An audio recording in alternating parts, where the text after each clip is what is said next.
Okay, 1, 2, 3, 4, 5, 6. Carol Ann, are you on the call?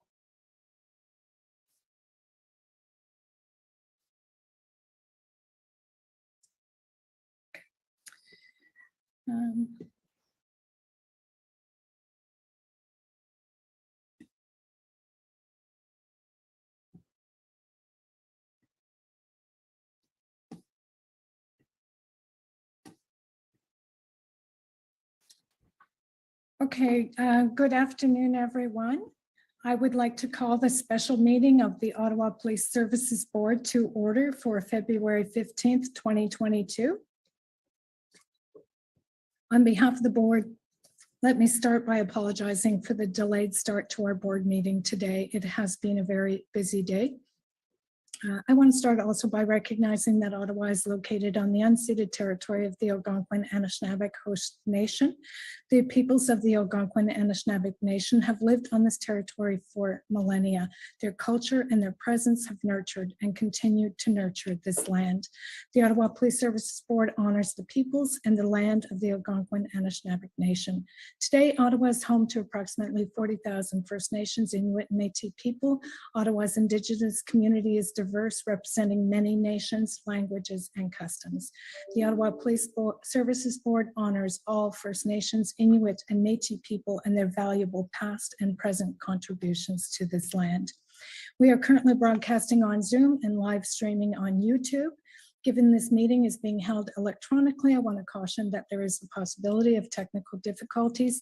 Should we receive any disruptions, I would ask that everyone remain patient as we work to fix the issues and resume the meeting as soon as possible. We have set aside an hour for the public meeting. I would ask all panelists to do their best to be concise in either their questions or comments to ensure we can stay within our timelines. I will now proceed with the confirmation of the agenda. The police service has a late addition they wish to add for the board's consideration, and that is the approval of 2 special constable appointments for Carleton University. Since these appointments do not relate to the ongoing demonstrations, I do not have the delegated authority to approve them. I am looking to add this item to the agenda with the board's consent. Per our procedure bylaw, any matter which was not set forth in the notice calling the special meeting requires the consent recorded in the minutes of all members of the board present and voting. Does the board consent to the addition of this agenda item? Carried? Consent. Carried. Okay, thank you for that. So that the Ottawa Police Services Board confirmed the agenda for February 15th, 2022. Is the amended agenda confirmed? Confirmed. Confirmed. Declaration of interest. Are there any declarations of interest? Seeing none. Item number 1, briefing on Enhanced Integrated Command Center. On behalf of the Ottawa Police Services Board, I am announcing that today, Chief Peter Slowly and the Ottawa Police Services Board reached a mutually agreeable separation, and as such, Chief Peter Slowly is no longer employed with the Ottawa Police Service. We thank Chief Slowly for his service to the City of Ottawa. As this is a labor relations matter, no further comment will be made. Deputy Chief Steve Bell will be the interim chief until further notice. The board is already at work to put in place a new command structure and will be appointing a new chief very soon. The board's priority is to ensure a plan is put in place to bring about a peaceful end to the occupation of our city. As expeditiously as possible. The Integrated Command Center, which includes our RCMP and OPP partners, will continue to operate. The first item on the agenda today is a briefing on the Enhanced Integrated Command Center. I've asked the service to provide an update specifically on this new command center and how it will impact the service's resource requirements, command structure, and decision-making moving forward. I'm happy to see the RCMP and the OPP at the table because, frankly, the response to this crisis so far has been ineffective at bringing this occupation to an end and restoring peace and security in Ottawa. The OPS has been unable to adequately enforce our laws, and our residents continue to be terrorized. It isn't good enough. Last week, the OPS sent a clear message to the occupiers to expect a strong police response to illegal activity. On the weekend, there were more street parties equipped with stages, big screens and sound systems, hot tubs, and an outdoor gym were erected. Today, we have more trucks lined up on Parliament Hill than we had yesterday. Like other residents in Ottawa, I have watched in disbelief as this carnival of chaos has been allowed to continue. While I appreciate that resource constraints have been a big limitation, it's both puzzling and frustrating to that the OPS has been unable to do more with the current resources, and I know resources have been a huge issue. Interim Chief Bell, I would turn this over to you to introduce, and once the presentation is over, we will go to questions from board members. So over to you, Interim Chief Bell. Thank you, Chair Deans. It's been a challenging day for the board. It's been a challenging day for the service, and I'd like to start by thanking Chief Slowly for his service to the Ottawa Police Service and to the community. The unlawful occupation has been a tremendous stress on our community, everyone that lives in Ottawa, and has brought on unprecedented challenges to both the police service and the city as a whole. I know it's been tough. I know it continues to be tough, but I'm confident that we've reached a turning point. With the new resources that we've seen flowing in from our policing partners, the new tools that both the province and federal government have put in place, and our new integrated command center that you're going to hear more about today, I believe we now have the resources and partners to bring a safe end to this occupation. The Ottawa Police are ready, eager to do what is our part. With new leadership and stability from our command team, I'm confident that we can end this occupation. We look forward to continually working with the OPP and RCMP to restore law and order in the city of Ottawa. I'll now turn it over to Deputy Chief Trish Ferguson for an update on our current efforts. Thank you, Interim Chief Bell. Good afternoon, Chair, members of the board. I want to thank you for the opportunity to provide you with an update on the demonstration and some salient details today. As has been the case following every weekend to date, the number of demonstrators and vehicles in the downtown core has dissipated. The number of demonstrators was less than 150 in the overnight hours, and the numbers of vehicles in the core has declined to approximately 360. This is down substantially from the beginning of the demonstration, where there were over 4,000 vehicles in the downtown core, and it is lower relative to all other periods of the demonstration as well. The overall footprint of the demonstration remains more or less the same, though a small number of trucks have been relocated from residential areas of the downtown core to Wellington Street in front of Parliament. This was an outcome of negotiations that occurred between the mayor and some of the demonstrators, and it is hoped that this outcome will help to limit negative impacts being faced by the downtown residents. As of this morning, there are 172 active criminal investigations. We have laid 33 charges and made 18 arrests. And with bylaws help, we have handed out nearly 3,000 tickets. We appreciate that the community wants us to increase our enforcement actions, though as we have said from the beginning, we are managing security and safety throughout. What this means is that we're not always in a position to lay a charge or ticket on an individual due to a specific security or safety concern at the time. It doesn't mean it cannot be done at a later stage by different means of service. We continue to actively collect evidence, information, and intelligence, and we'll be working with our municipal, provincial, and federal partners in ensuring that there are consequences in the days, weeks, and months ahead. Realistically, this means that our many investigative teams will be doing months of follow-up work with investigation in order to lay charges when warranted, regardless of where an individual resides. On the issue of the Incident Command Center, as has widely been reported, the OPS, the OPP, and the RCMP have moved to stand up the Incident Command Center. This center, led by the Ottawa Police, will allow us to leverage a proven and structured framework when conducting our operations, required given the complexities and intricacies of the continuing situation. The ICC will allow for the oversight and coordination of planning and logistical supports and experts who continue to arrive from across the country. These experts carry with them a great level of knowledge and experience in responding to such protracted demonstrations and will be critical to intentional, scaled, intelligence-informed actions as we move forward. In all cases, and all actions and decisions taken will be measured, made in consideration of all possible factors and outcomes, regularly evaluated for positive and negative impacts, and adjusted as needed.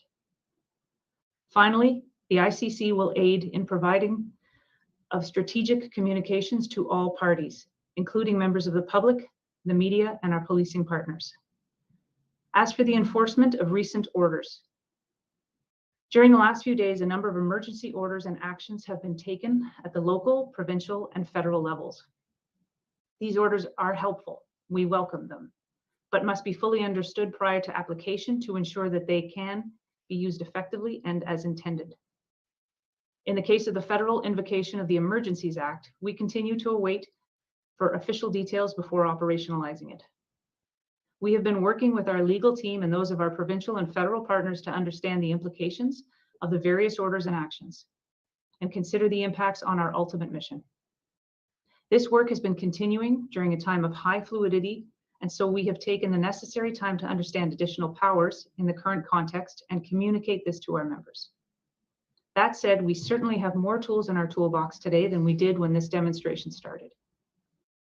And we will look at how we can best address them and use them to deal with public safety and security concerns. Thank you. Okay, thank you for the presentation. We'll start with questions from Member Nerman. Thank you, Chair. So Acting Chief Bell, you have been part of the command team during the current crisis, which is ongoing.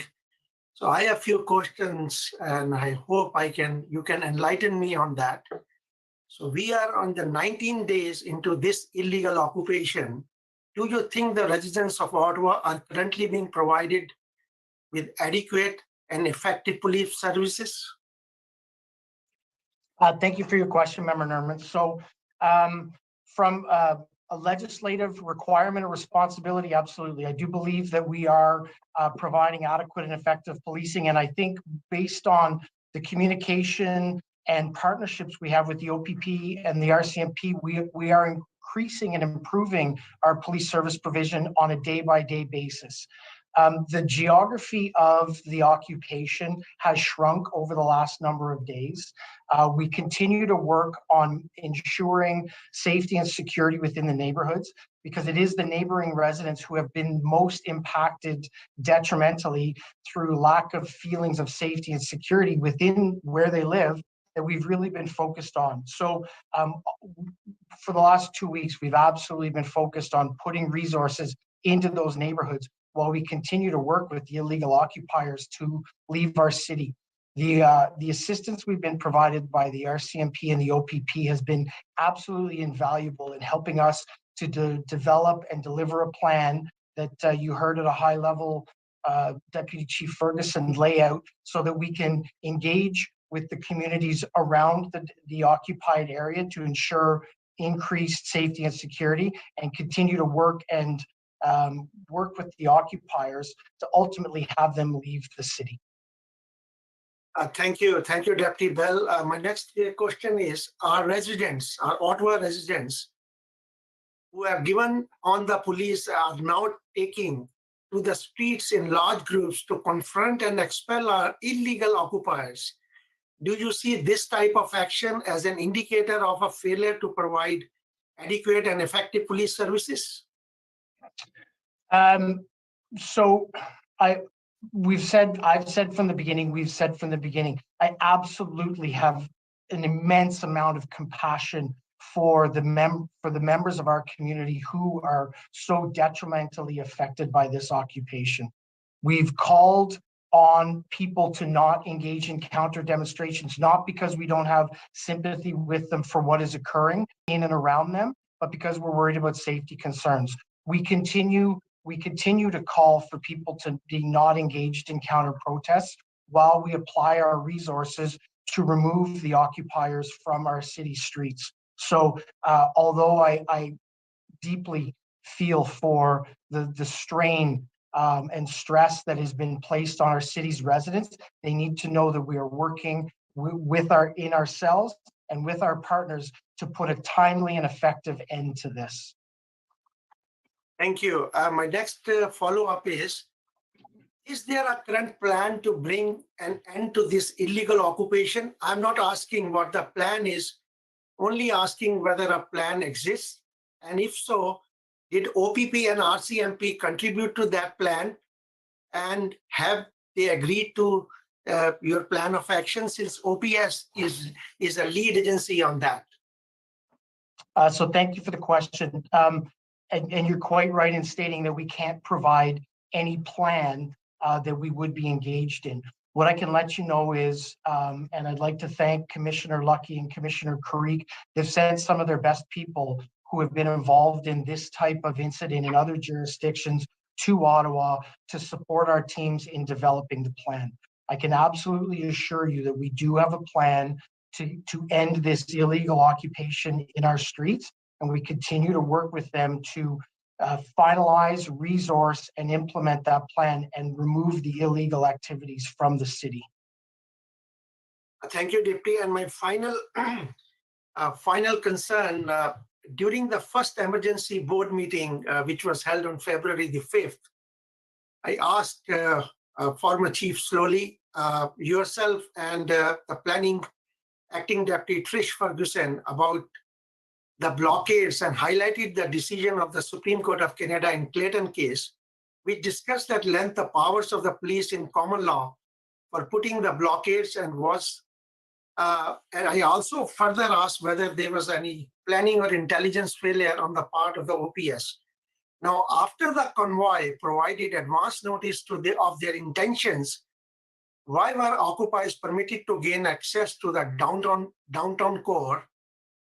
And specifically on day 3 of this convoy, the OPS said that they had no right to put up the roadblocks to restrict movements of convoy into the city. Do you stand by that view? Do you now agree that the police do have the power to put the roadblocks in place where appropriate? And finally, I'm sorry. Sorry, go ahead. That's fine. Sorry, I didn't mean to cut you off, member. Let me finish the question though.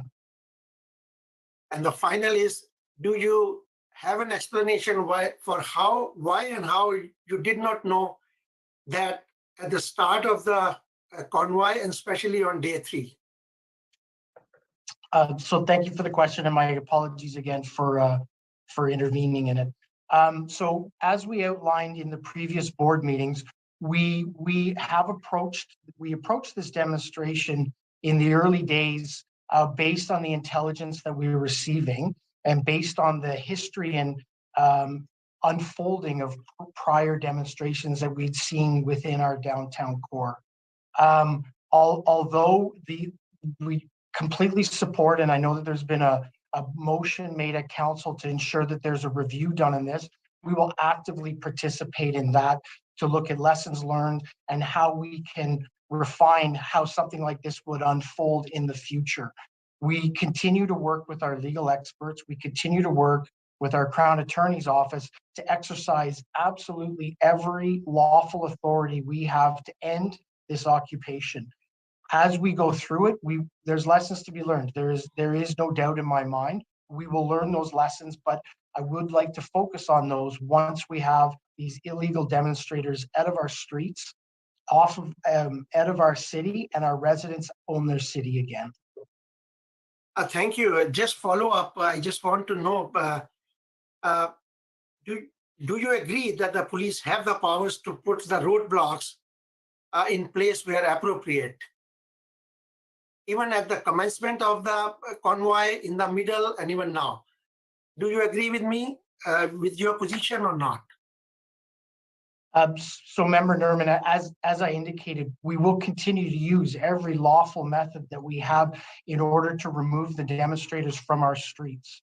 What we did on the first days and what we can do now, we will use our legal authorities to make sure that we don't allow more people to enter our downtown core, and that we remove them as expeditiously and quickly and safely as possible.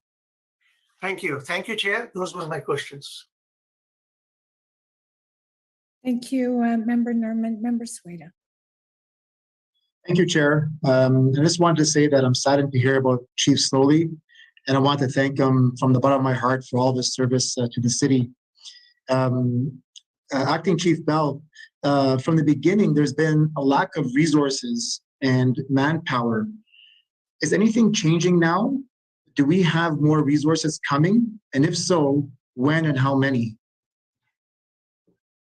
So thank you very much for the question. I'm going to turn it over to Deputy Chief Ferguson to talk about the resources that are coming in, but I'll again reiterate the support that we've gotten from the RCMP and the OPP that has been continually building over the last week has been invaluable in us to get to a position where we are right now, where we believe we're at a turning point in this demonstration. So I will turn it over to Deputy Chief Ferguson to outline some of the resources that we've received and some of the planning that we've been engaged in.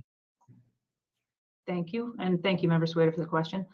As you know, the ask was put out about a week ago now for up to 1,800 members from across a number of services, and we have received incredible demand or incredible response from our demand.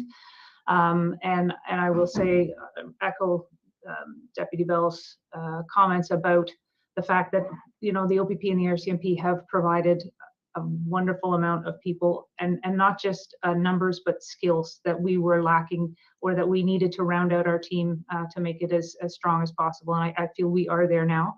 We had provided them with 3 different levels of staffing that we were hoping to achieve. One of them being just strictly for maintenance. The other was to be able to improve our posture and actually target some of the activities that we spoke about in our surge and contain. And then the final one was for, you know, what we would have as an actions scenario. So 3 different layers of staff, and I think we are confident now and in this integrated command center able to determine what level of staffing we need for each of those things. Okay, so I mean, at one point, I know the province was suggesting, I think they were mentioning 1,500 resources. Do we actually have those right now? Like, is 1,500 here, or is it a percentage of that 1,500? So it's a bit of a complicated factor because we're talking about 24-hour coverage. So, and we need to make sure that people are rotated through and have rest. So there are times when it's scaled up. On the weekends, we have asked to have, you know, an increased number of staff. And we choose days carefully to make sure that folks are getting the rest that they need to be able to maintain our level and increase where we can. So I know it's not a hard and fast exact number for you right now, but it's also not a wise thing to provide exact numbers when we're talking about posture for security and safety. Suffice to say that we have had a very satisfactory and good response to our ask. Yeah. So, and what I'll add to that is where Trish left off. What we've seen over the past week is a steady and increasing transfer and application of resources by both the RCMP and the OPP to our efforts in the city.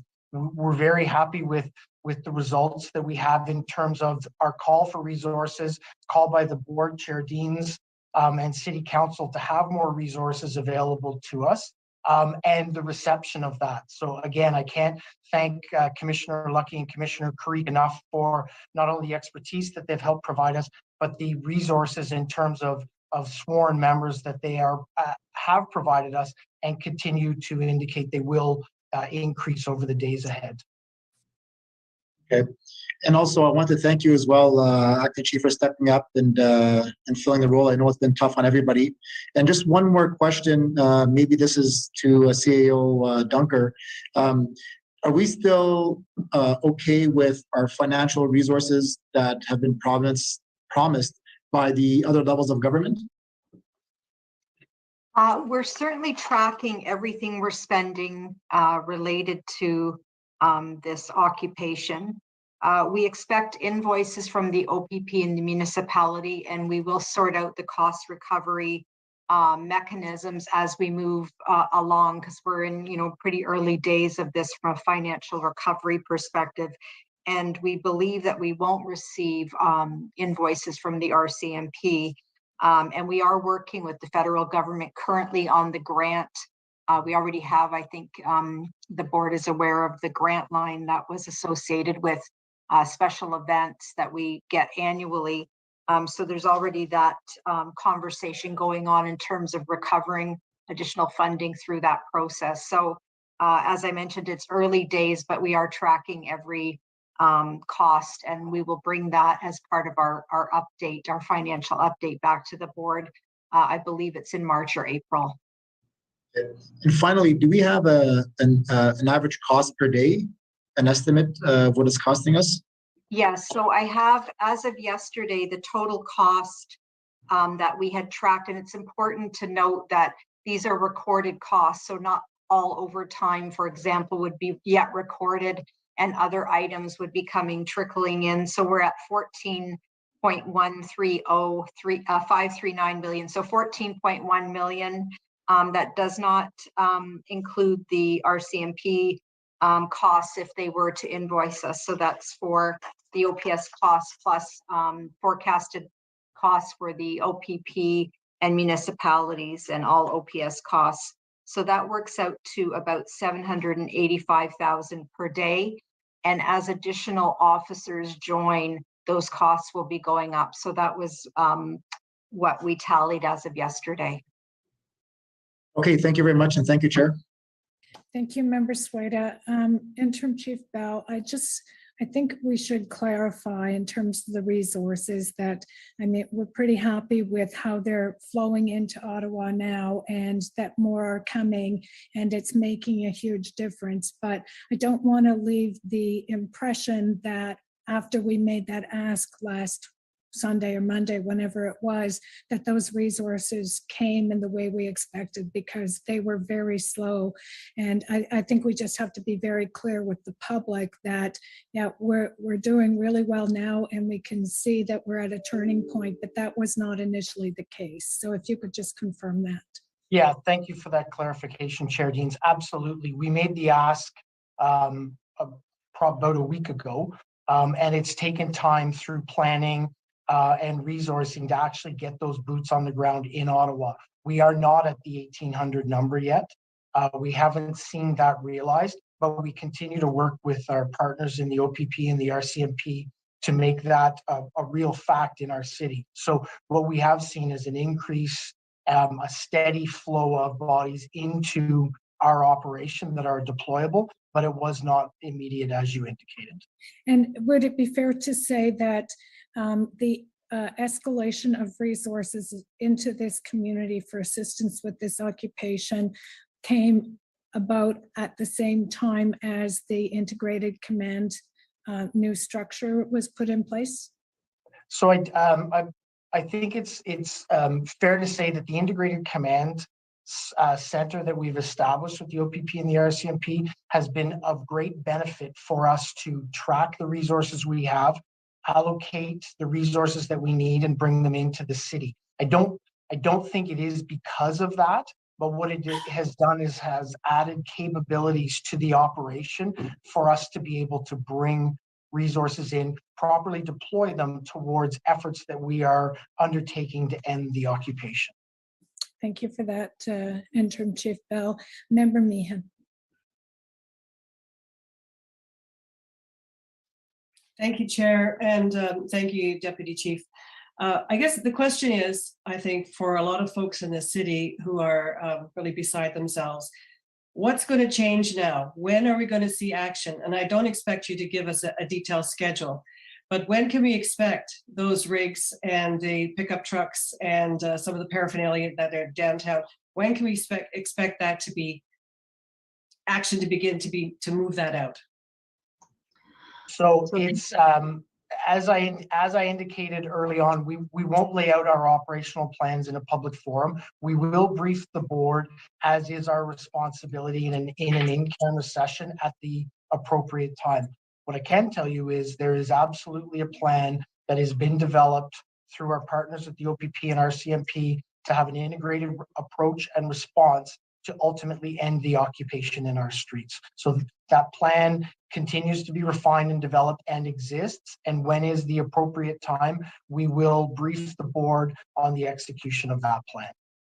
Okay, we saw in Windsor when the Emergencies Act was announced by the Premier, the authorities down at the bridge sent out flyers to all the people who are protesting and blockading the bridge. And it laid out the penalties that were going to be, meted out if the protesters did not leave. And that information, I think, did a good job of informing people and encouraging them to leave. Are we going to prepare something similar here? Because we know that a lot of the people who are occupying are getting information not necessarily from mainstream media. They don't know exactly if, in fact, the federal measures that we're going to bring in, they don't know about what that actually means. They don't know about the Emergencies Act. Will we have a flyer that's going to go out to everybody to spell out, you could lose your rig, you could lose the insurance on your rig, you could ultimately, you may not get a mortgage if you stay here. Will we be doing something similar to that so they know exactly what they're facing if they remain here? So what I can let you know, and I'll turn it over to Trish Ferguson to top up on anything that she wants to once I'm finished. What I can let you know is from day one of the occupation, we've let people know jeopardy that they have around this. We've gathered information around who is here so that at the ultimate end of this, we can actually apply jeopardy. There can be penalties associated with the illegal occupation in our streets. We continue to work, the commanders that worked with the OPP and the RCMP in Windsor, we have access to and we continue to rely on in order to build and develop our plan. We've been clear with the protesters through verbal communications, through Twitter, through mainstream media, through all of our communication channels. You cannot be in our streets. You need to leave our streets. We will continue to escalate that discussion and the ultimate enforcement of those directions until they are gone from our streets. Okay, we're going into Family Day weekend here. The Rideau Centre has been closed for 2 weeks. People have been, forced to stay in their homes. There's going to be a lot of people who want to go downtown. I'm wondering, is there a plan to tackle some of the blockades that are keeping the Rideau Centre from opening? I know that there's, I guess, about 30 vehicles at Rideau and Sussex. If that occupation was moved out, then perhaps the Rideau Centre could actually open. Are you looking at prioritizing, I guess, some of the areas that are impeding, businesses and people from accessing their places of work and business? So we continue to understand the pressures that all of the blockades cause on our downtown core and the extreme challenges it is creating for our residents, the safety concerns, the security concerns within their neighborhoods. We know there are some pressure points like Rideau and Sussex, and we continue to talk to the demonstrators there, have discussions to negotiate their way from that area, ultimately out of the city, that will ultimately end in us intervening with a removal of them from our streets. We continue to work on that. And as I indicated before, as part of the operational plan, we will brief the board in camera on how we plan to move ahead when that time is correct. Okay, I appreciate that. Do you have a timetable? Off the record, or Wow. So here's one of the challenges. We're not off the record here. We're in a I know. meeting, That's an old term. response. It's an old term, but I mean, just say yes or no. Is there a timetable? We have an absolute plan on how we wish to move ahead to end the occupation of our streets. Okay. Back in 2014, when we had the terrorist attack on Parliament Hill, we saw a surge of Mounties come in to reinforce the parliamentary precinct. Is there any plan like that in the works this time? So we, as I've indicated a couple times, that we continue to work with our RCMP and OPP partners. As Chair Deans rightfully pointed out, we saw a trickle of resources come in the early days. We're increasingly seeing our access to resources grow over the days as we engage in the integrated planning in our integrated command center. There is nothing that I've been told, nothing that leads me to believe that we don't have everything but absolute coordination and cooperation with both the RCMP and the OPP to release resources for us to get these people out of our streets. Okay, I know that you answered the question about resources, but the former chief asked for 1,800 bodies to come in. Are we anywhere close to that? Are we getting close to that? Is that still the target? So as Deputy Ferguson indicated, we're not going to release operational numbers for safety concern and for operational concerns. That's a standard practice for us, and makes even more sense in circumstances like we are currently in. What I can tell you is we continue to receive resources.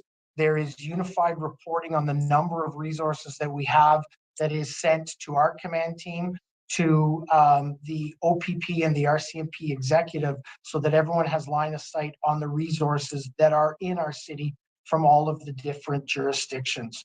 We continue to see a day-over-day increase in those, and as we finalize plans, we will continue to see that grow over the coming days. Deputy Chief, thank you. That's it for me. Thank you. Okay, thank you, Member Mann. And I think some of what you're hearing here is the real desire of this board to hear more details of a plan than obviously you can share in public.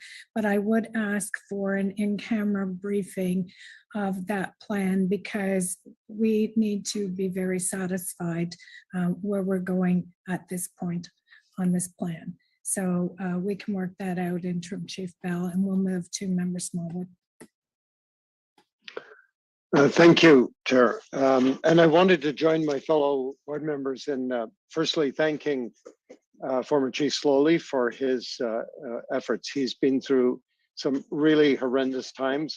COVID and this occupation have been extraordinarily challenging. We've never seen times like this in the city before. So I really want to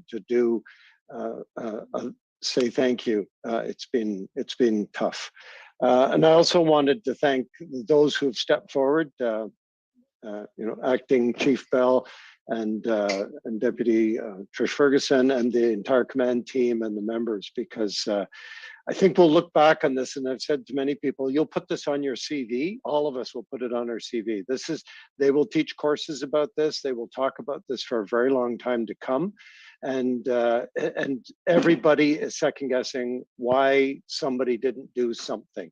And what I can say for sure is it certainly isn't because I've never seen anybody who doesn't have their entire body geared towards get a resolution to this. We all really, really, really want to do that. And I think you've seen some of the questions from the board members. There's a saying for board members that our job is nose in and fingers out. We can ask questions, but we can't tell you what to do. And we also, we can't expect you, because all we can do is ask about operational matters, but we can't expect you to tell us certain things, and we can't direct you how to do them. So we do appreciate that. But that, as you've seen, that doesn't stop us from asking the questions. And I think it's helpful for the public to see, even though sometimes we know you're not going to be able to answer it, at least we do our best to try to dig away at it to see what we can find out.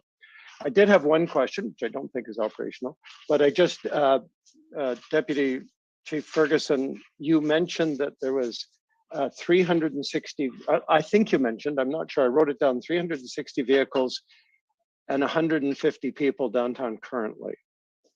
Did I get that wrong? So the figure was 360 vehicles, and in the overnight hours, there were 150 people, protesters on the streets. So that's how we measure. We check to see how many people are on Parliament Hill, how many in the streets surrounding, and obviously that's a very fluid number, and then how many vehicles. Because I was wondering if there were more vehicles than people, but I'm assuming then that there are actually 360 vehicles, perhaps with people, with or without people in them, and the overflow people are in the streets. And I noticed that. Now, one thing I wanted to confirm is just that when a vehicle, when a member of the convoy leaves, now I realize this is some question, some part of it you won't be able to answer, but I realize there's some negotiations that happen. But in general, when a convoy member leaves, they're not allowed to come back. Like we're not like they don't have some sort of pass that says you can come park here for whenever you want. Like I'm kind of assuming that if somebody were to leave, that we don't allow someone else to come. So the only movement that we've seen about vehicles was I guess an arrangement that X number of vehicles who are on residential streets would be allowed to move up to Wellington and the SJAM Parkway to get them out of the residential area. Would that be correct? I apologize. Just had somebody come into my office. Could you? Patricia, I can You mean answer- there's yes, something going? answer. There's something going on now. I can answer Thank the you. question. So absolutely, there is no right of return or in and out pass for people in the area. We are actively working every minute of every day to limit the number of people within the footprint. And when we either negotiate them to leave or they do leave on their own accord, they are not allowed back, and there is no one that is allowed to come in and fill their space. And we've seen success in that over the last number of days. The numbers that we're reporting today are the smallest number of vehicles within the red zone footprint that we've had since the beginning of the occupation. We have more work to do, absolutely committed to do it, but we are seeing a decrease in numbers. So I really appreciate that, because I think what the public wants to know, and I appreciate you can't tell us when are they all going to be gone, but I think what the public wants to know is every day it's getting better. There is hope. It is getting better. There are fewer. And I know I've been down there on many days, and before it was just shocking, the diesel in the air. I mean, it was sickening, and the tension that was in the air. So I'm really, really happy to see, and I really do appreciate the work and efforts of all the people involved in this. So thank you very much, and thank you, Chair. Thank you, Member Smallwood, Member King. Thank you, Chair. Under Section 4.1 of the Police Services Act, the municipality must provide adequate and effective policing concerning public order maintenance and emergency response. With all due respect, I have found the provisions of these services over the past 3 weeks to be wholly inadequate and ineffective.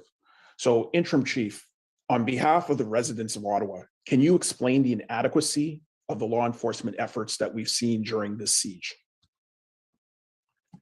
So we've had multiple discussions in this forum about the challenges that we were seeing in this unprecedented demonstration in our city, and not only in our city, but in other jurisdictions across Ontario and across Canada. So the plans that we put in place are exactly that, to create public order and to make sure that our members of our community feel safe and secure in the city in which they live.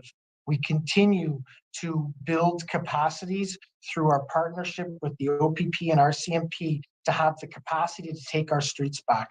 We have absolutely developed the capacities and have developed the plan to actually go into and execute and affect that return of our streets. So when you ask about adequate and effective policing, I did answer that question earlier. I do believe that we have provided adequate and effective policing, and we will continue to support the community's need to feel safety and security in the place they live while we remove these unlawful and illegal demonstrators from our streets. Well, Interim Chief, I would beg to differ with you, and I'm certain many residents would also beg to differ on that. We've seen, a scenario where the lack of police action has been inexplicable for many of our residents. We've seen the idling trucks, we've seen the idling generators, we've seen the assembly of jumbotrons, bouncy castles, barbecues. Most dangerously, we've seen fuel dumps full of gas, diesel, and propane canisters. People are being harassed in the streets. They can't go into stores. They're unable to enjoy any semblance of a normal life. Supply encampments remain in operation, and residents have now taken on the dangerous work of enforcement and resistance in their own hands. So I have to say that I don't see that effective and adequate policing here. We've heard from others, including the Minister of Public Safety and Emergency Preparedness, who is a former Toronto police chief, who has also said the lack of police action has been inexplicable.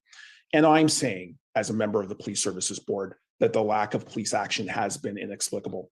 So, Interim Chief, even if there has been inadequate resources to address this crisis, why haven't there been the basic probative enforcement exercises to address the most blatant violations of the law? You know, maybe en masse, it's going to take time to deal with the situation, but there have been many situations, many instances where action could have been taken. So I'm just wondering, why weren't actions taken? As example, you know, we see the corner of Rideau and Sussex, we see the War Memorial. Why haven't specific actions been taken in terms of those incidents? So what I'll start with is there's already been committed to a review of what led up to the point that we're at today around this demonstration. We welcome that. What I can sit here and commit to you is a substantive plan forward, actions forward to end the demonstration within our city.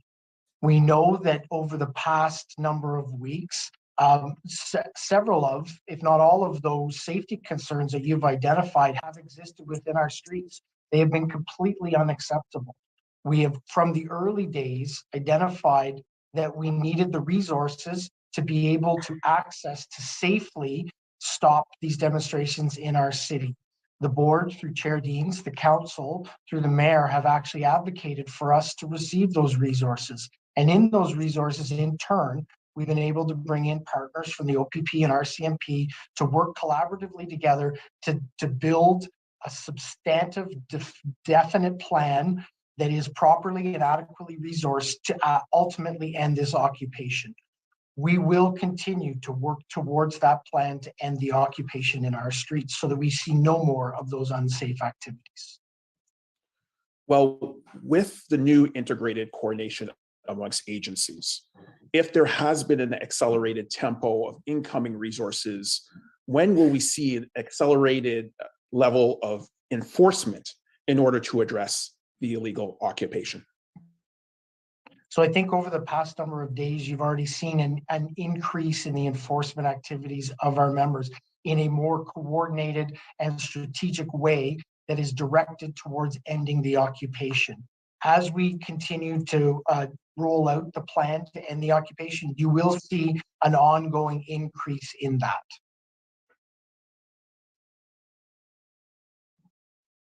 And will the integrated response of multiple law enforcement agencies be driven by a specific plan?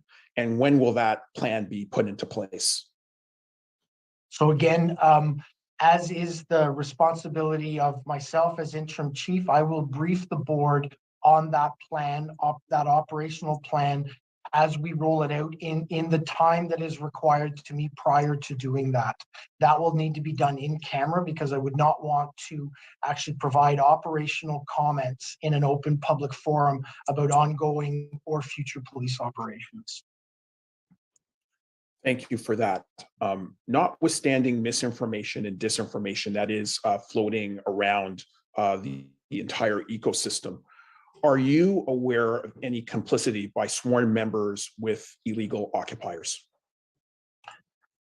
So misinformation and disinformation has been a challenge and a threat to this entire operation as we've worked through it. That being said, what I can clearly state now is any information that we have received that there could be complicity by any of our members or anybody associated with this police service, we are actively investigating it to come to a resolution or come to a culmination in terms of discipline that would be associated with that. As the interim chief, I could tell you anybody that is supporting this demonstration has no place in this police service and will be dealt with accordingly. Interim chief, have there been any illegal occupiers who have been charged with unlawful assembly as defined in section 63 of the criminal code? To this point, no, there has been none of the occupiers who have been charged with that specific legislation, but there have been several members that have been charged with other criminal code violations. And I have some more focus-pointed questions here about what legal advice led OPS to allow trucks to move freely outside of the designated city truck routes. As we know, Member Neerman had pointed out R versus Clayton and Brown versus Durham region, which clearly states that there is authority for police services to restrict vehicular access into and within the city. So I want to know, what legal advice was provided to do that, and what decision is going to be made in the future to actually ensure that this authority is applied, because it's obvious that roadblocks can be utilized in this scenario. So what I can let you know again is we absolutely encourage and will support all reviews of the actions that have been taken up to this point, so that we can learn from what mistakes may have been made or what laws we need to advocate to have tightened, sharpened, or changed moving ahead to avoid a situation like this. From a forward look, we are continuing to work with our partners in the Integrated Command Center, as well as legal experts, to look at what lawful means we can use to keep people from attending the downtown core, to add to the numbers of the demonstration, and lawfully and expeditiously remove the unlawful occupiers that are in our streets today. When was the demonstration now illegal occupation declared illegal? And if so, when did this take place? So you're going to have to, I'm going to ask you to refine your question. I don't understand exactly what you're seeking. So this went to perceivably being a protest to an illegal occupation. Was the demonstration declared illegal? And if so, when did this take place? So I'll have to get you the specific point at which we changed our view on it from a protest to an illegal occupation. I just don't have that right now. Okay. An additional question would be, when was the first request to the federal and provincial governments for resources? When did that take place? And on what date? And you might have to get back to me on that as well. Yeah, so again, I'll have to get that specific date when official requests were made. I can tell you that specifically around the OPP, there was resource supports that were given to us in the very early days. And shortly after that, resource supports that were provided by the RCMP. They have been partners with us through the very early days of this illegal occupation. But I will have to get and review our documentation to see when the first official requests were made to the federal and provincial government. And what were the enforcement tactics once the situation did alter from a protest to an occupation? So again, that will be encompassed in the review that will occur immediately after this. We will fully cooperate and support that review that was called for by City Council, so that we can look at steps and stages as to when different mechanisms and levers were pulled, to both see how we could have been better and see how we would change our practices and tactics moving ahead to never have this occur.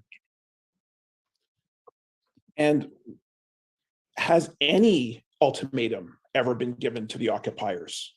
Have we issued any notices to them about the illegal activity that they've been engaged in?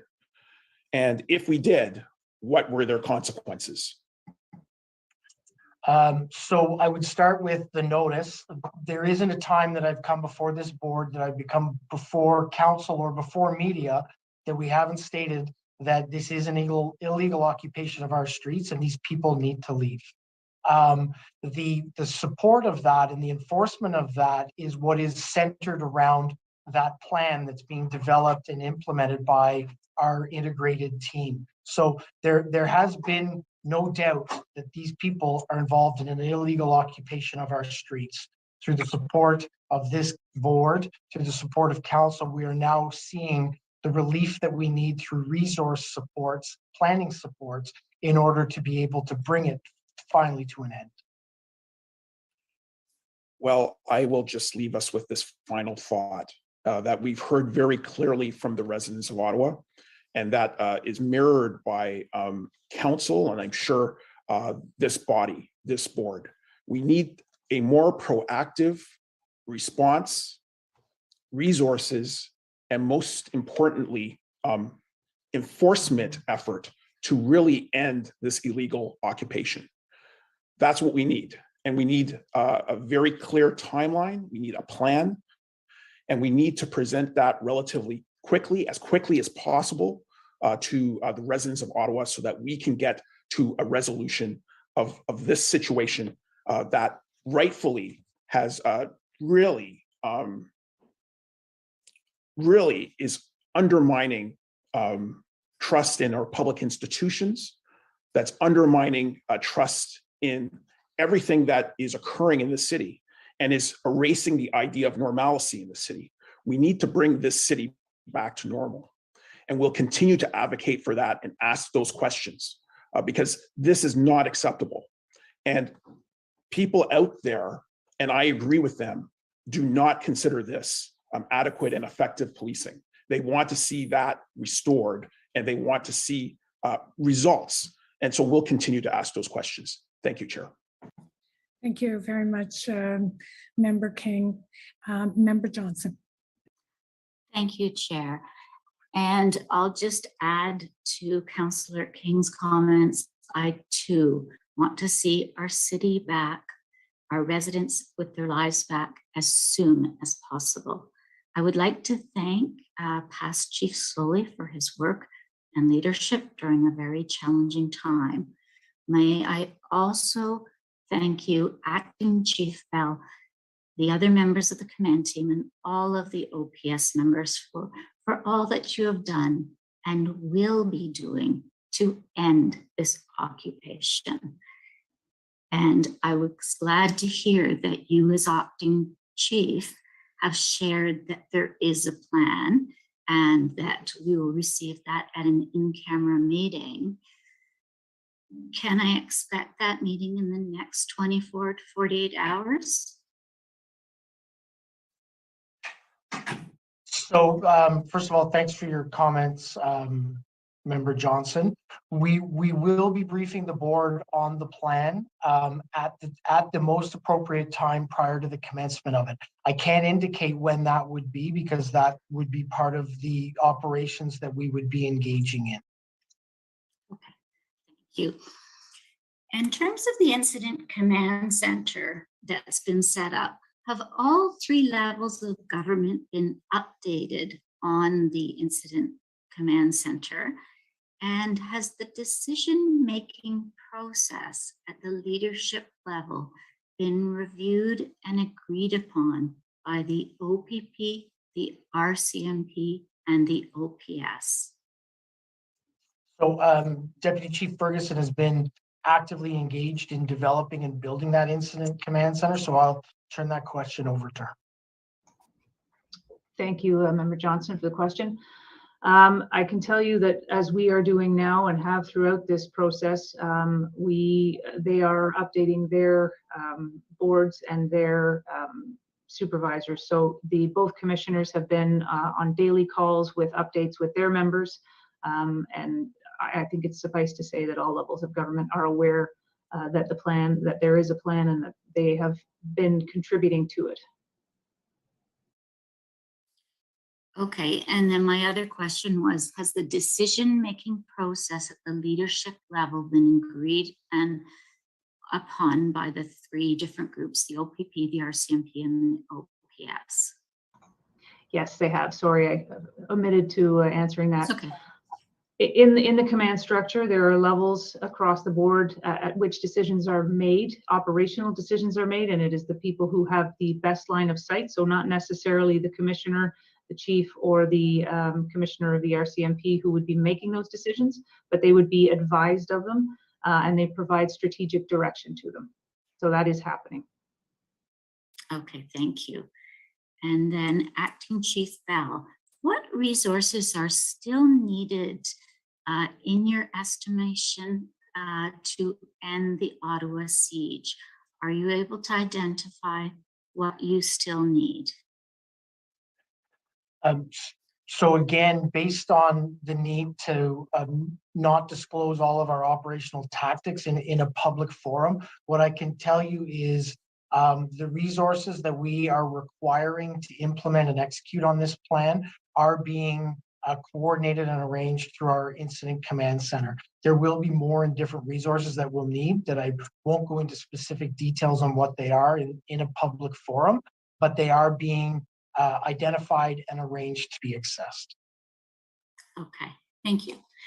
So I would like to see the communications improved on the actions being taken.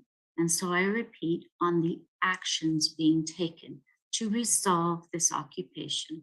Acting Chief Bell, I request you to update the board on a twice daily basis until this crisis is resolved.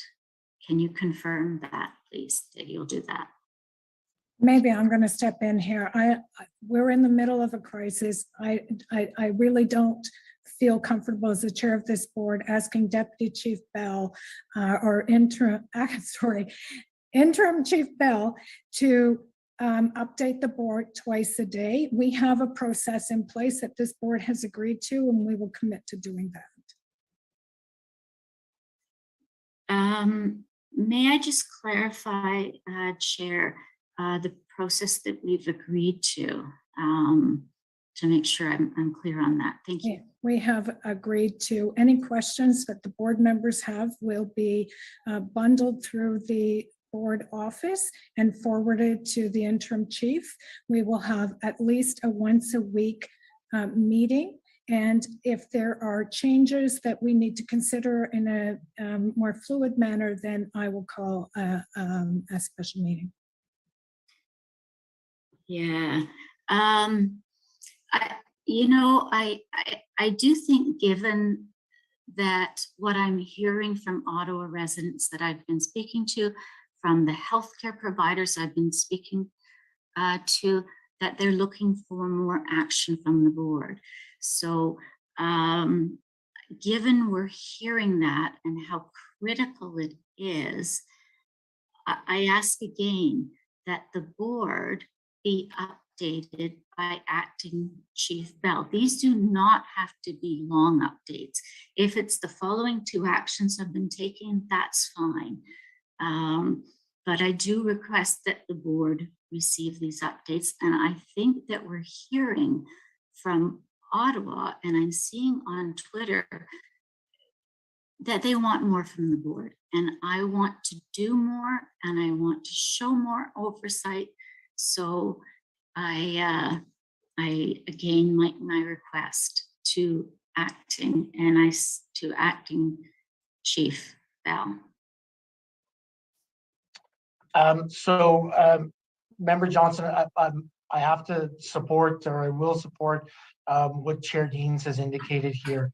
I absolutely agree. There isn't a person on this board, in this building, that isn't looking to quickly, effectively, safely resolve this occupation and get these people out of our streets. That is all we are working towards. We have, through our integrated command center, increased our communications, looked at how we have better, more refined messages on the actions that are being taken. But what I can tell you is when we attend, and I think it's important under the framework that's been set up through the board, when we attend meetings like this, it takes us away from operationally responding to the issue that's in front of us. And at the end of the day, the most important thing we're going to do is operationally respond to this and get these people out of our streets. So although I absolutely support having the most seamless communication we can with the board to provide them updates, I can tell you that twice daily briefings would be extremely taxing and would be very difficult to manage and would absolutely take us away from an operational response.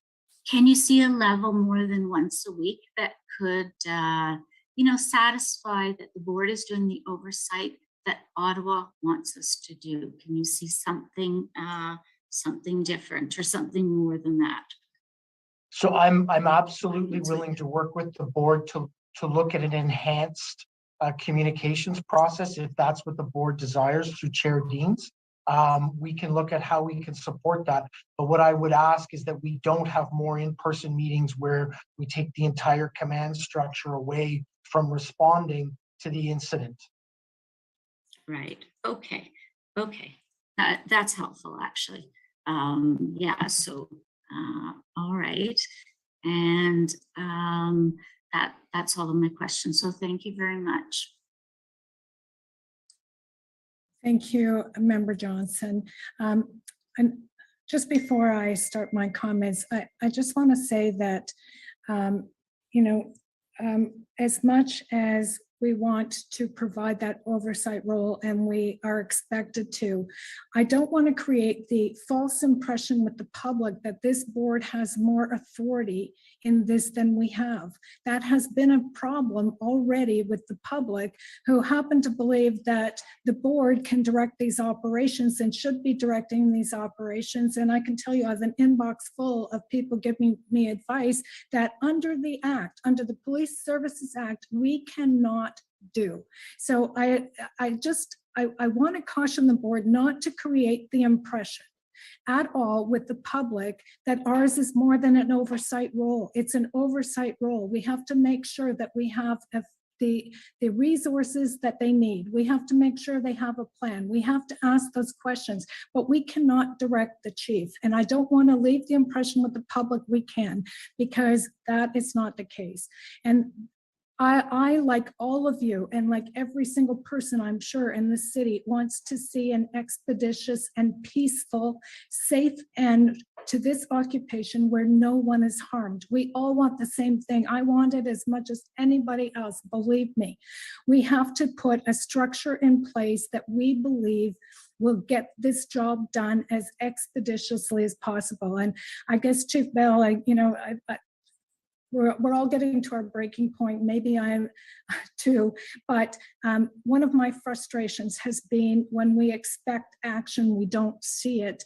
It's a problem. We expected Coventry Road, we sort of got half the job done, and then there seemed to be a backing away. It took way too long in Confederation Park.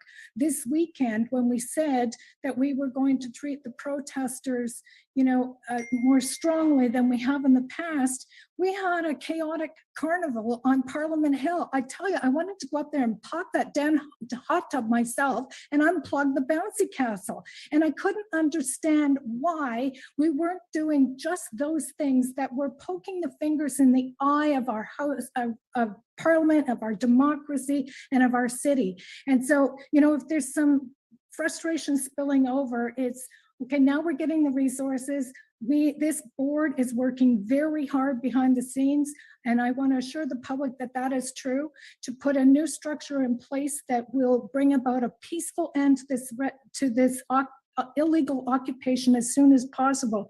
But I think what the public needs to hear today, what I as the chair of this board need to hear today, is that there is going to be stepped up enforcement, and that the disruptive, ridiculous, annoying behavior that has persisted is going to be addressed in a meaningful and expeditious fashion. That's what we want to hear.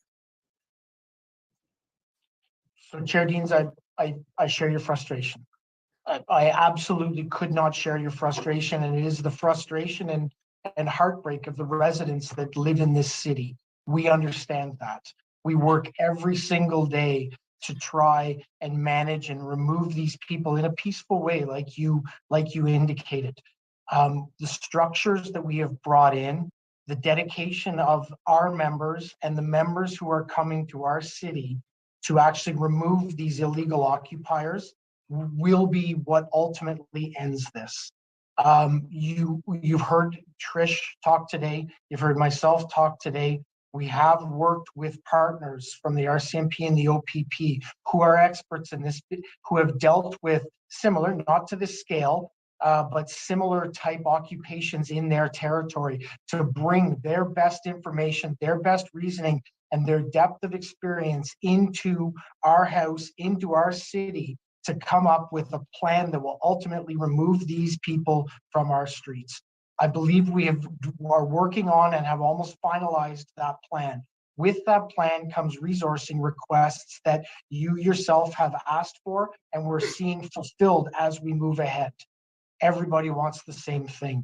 These people need to leave. They are not welcome in our streets anymore. We are getting the resources. We have the plan and increasing our abilities to have them go or removed from our streets. That is absolutely our intention. We hope we continue to work with the demonstrators who have come here to have them leave our streets. We will continue to do that until every last one of them is gone. Okay, and I do agree with you that having the RCMP and the OPP, having that level of knowledge, upper tier police services that have probably dealt with more occupations of this scale than the Ottawa Police Services have in the past is critical. It's crucial. It's important. I think it can make a difference, but I need to see the difference. Interim Chief Bell, I need to see the difference that it makes, and our patience is wearing thin. We need everybody working as best they can to get this thing brought to a peaceful conclusion at the earliest possible time, and I can't emphasize that enough. Member Nerman. Sorry, can I just one comment on that, Chair Deans?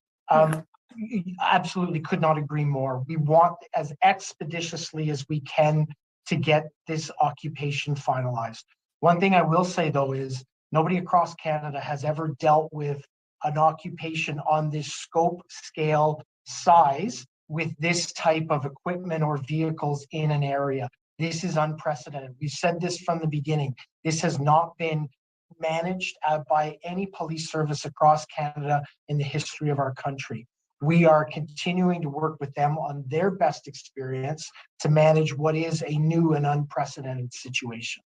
Just one more question. How much more complicated did this operation get with the addition of 13 more trucks on Wellington Street last night? So as we indicated, we continue to work to have a peaceful, negotiated end to this. That was one of the steps that was done between the city and the demonstrators. I won't comment on the operational components of it because I don't think that would help us in executing our plan to ultimately end this. Thank you. Member Nerman. Thank you, Chair. Interim Chief Bill, Interim Chief Bell, I am building on Member King, and especially you would recall that I had a discussion of Section 63 of the Criminal Code during our first special meeting. And after hearing that the Ottawa Police has not charged anybody, I have a follow-up question for you, please. Illegal occupiers are committing crimes that are turning residents' life and local businesses upside down without being arrested or even removed. The illegal occupiers have taken complete control of the downcore core, and I believe there is no doubt across the board, across the country on this. So Steve Bell, my question is, with those facts in mind, do you still believe that the public is receiving adequate and effective police services? So Member Nerman, I stand by my question from before. We are doing everything within our power, using all of our resources and looking to implement and execute on an integrated plan with the RCMP and the OPP to ultimately bring this occupation to an end. I would say this was not, I was expecting a response, but that's fine. You have the floor. My follow-up question is, are you making or planning to make some intelligence and operational corrections from the past on the moving forward basis? So what I can let you know is every day through this unprecedented occupation of our streets, we've gathered information, gathered intelligence, learned from actions we've taken, and looked to refine them to have better response on a go-forward basis. Those have all been built in to the plan that we are continuing to work on, refine, develop, and finalize with the OPP and the RCMP.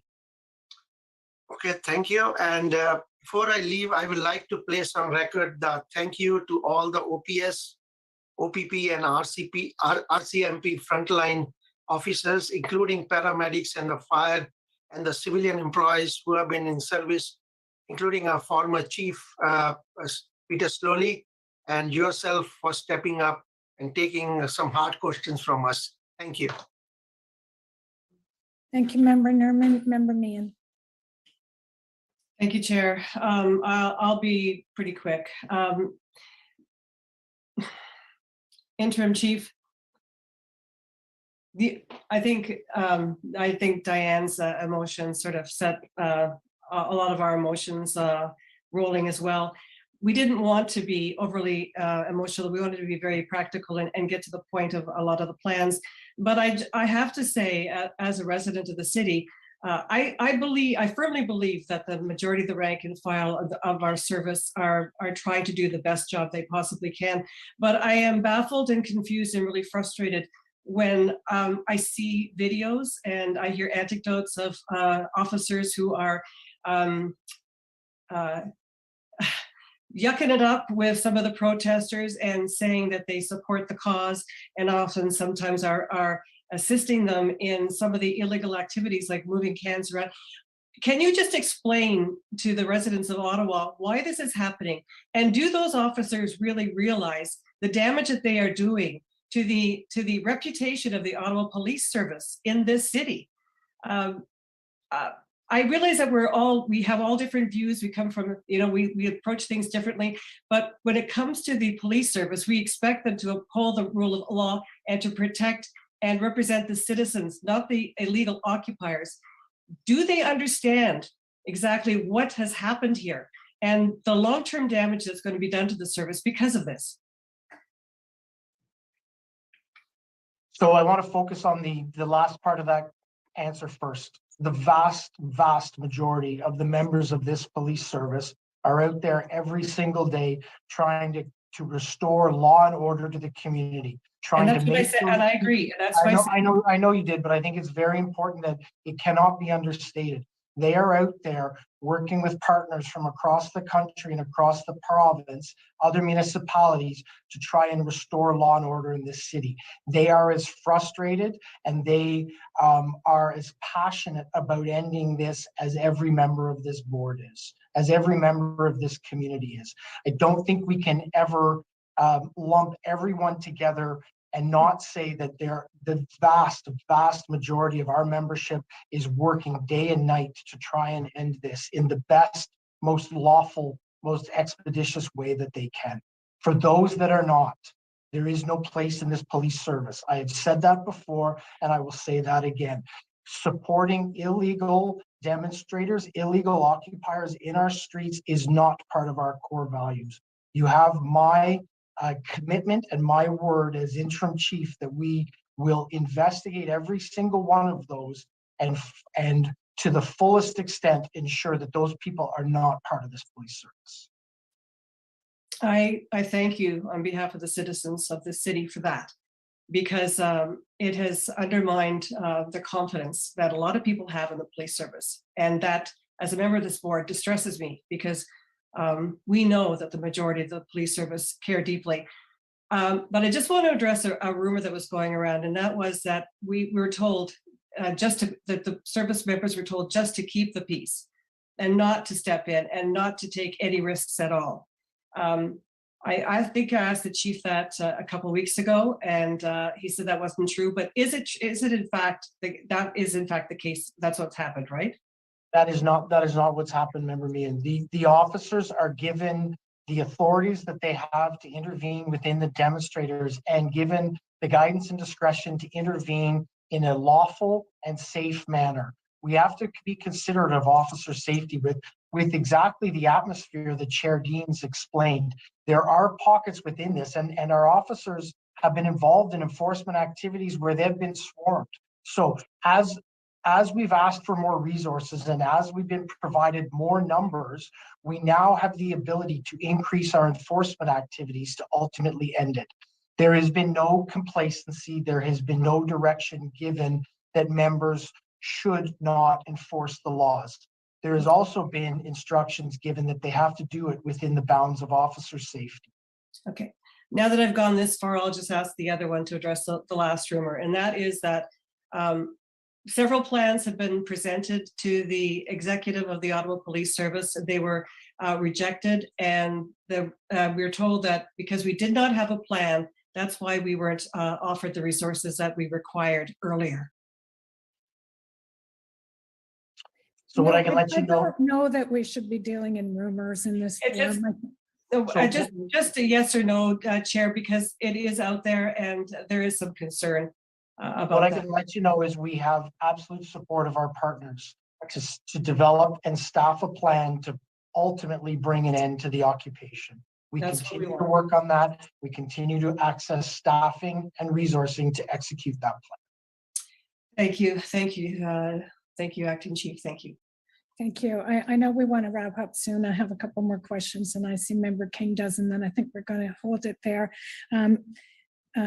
Interim Chief Bell, you said in response to a question earlier that once a vehicle has left, it's not allowed to return.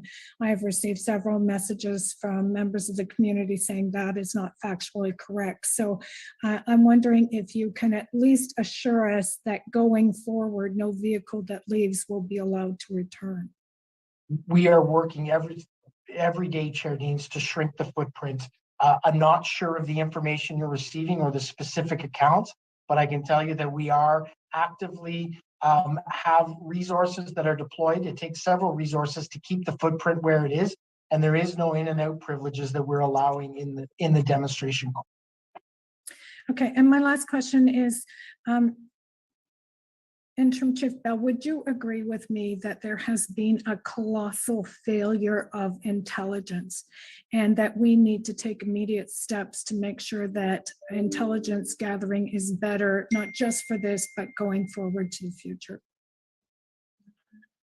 So no, I wouldn't agree that it's been a colossal failure of intelligence. We have received intelligence ongoing through this. We have had our intelligence networks continuing to gather information. Where I will agree with you is in this specific area, which is an area that has been unknown to us previously to this, we actually have to look at alternative and better ways to collect better, more timely intelligence information to be able to respond to what's occurring.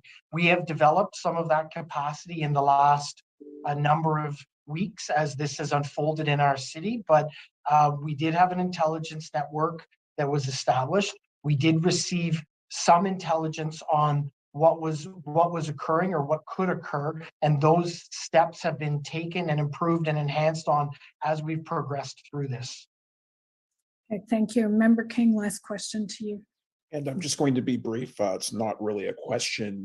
I just wanted to underline and understate what you had noted, Chair, that the Police Services Board obviously does not direct police tactics or operations. We live in a democracy, but we have specific institutions and we expect the police to police. We have institutions and we know that the police service under the Police Services Act is empowered with resources, the powers, and the duty to enforce the law.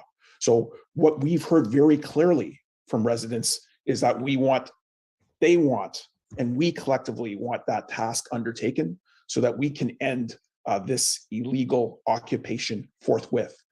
And the last item I'll leave you with is I did submit questions over the weekend of operational nature. I'll be submitting more questions of an operational nature after this meeting, and it will be my expectation to have those questions answered in a timely fashion.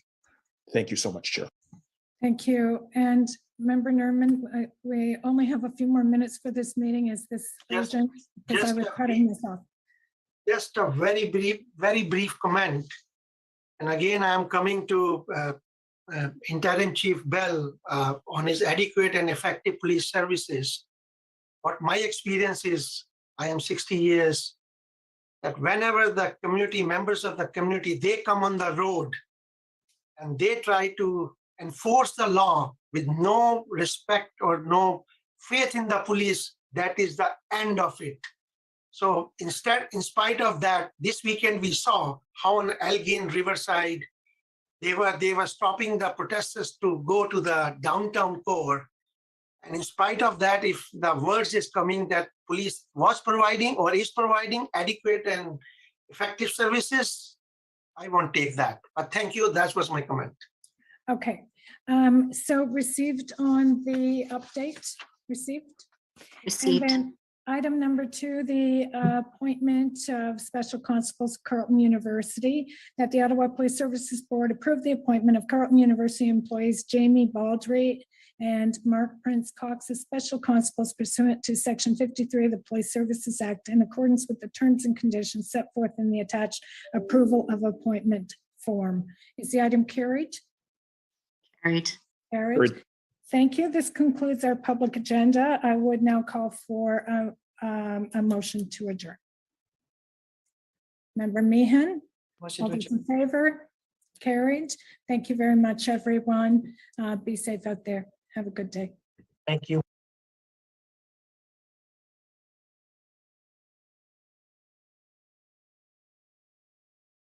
Are trying to cause trouble. And we understand that this kind of stuff has legs because they only want to believe awful stuff. Counselor, I'm sorry you're going through that right now. It's not acceptable. It's not right. And Well, you know what it's like, Chief. I know you know what it's like. So I'm sorry you're Yeah. going through that. yeah, I know. As long as I have your support, everyone. Thank you. Call the meeting to order. This is a continuation of the meeting from yesterday, November 23rd.